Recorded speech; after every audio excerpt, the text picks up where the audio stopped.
Good day everyone! This is Joy! Today guys, pupunta tayo sa isang kids party kaya kasama ko si Kent as well as mini Christmas party with my two friends Lillian and Irene. OOTD check dahil malamig sa labas, yan yung aking suot.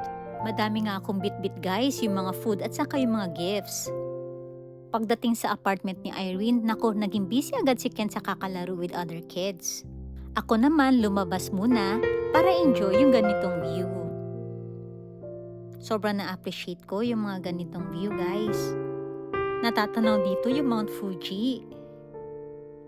I-share ko pala sa inyo yung mga DIY Christmas decors ni Irene dahil sobrang ganda. Ayan guys yung kanyang Christmas tree. Siya lang lahat gumawa niyan. Mahilig siya mag-decorate and every year iba-iba yung kanyang theme.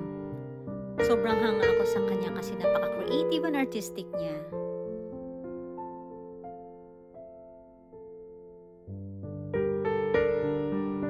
Ang ganda ng place niya. Super Christmas vibes dito.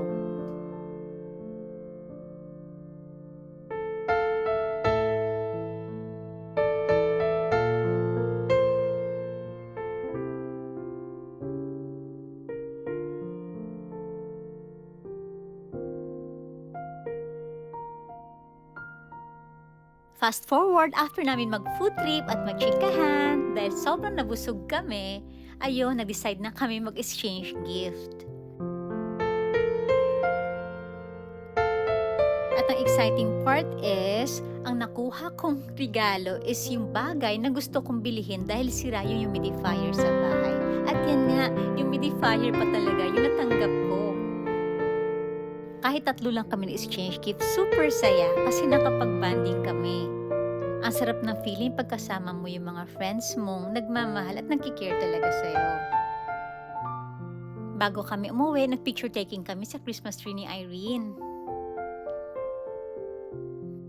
Thank you so much guys for watching this video and I wish you all a very, very happy Christmas. God bless guys. Till our next vlog. See ya!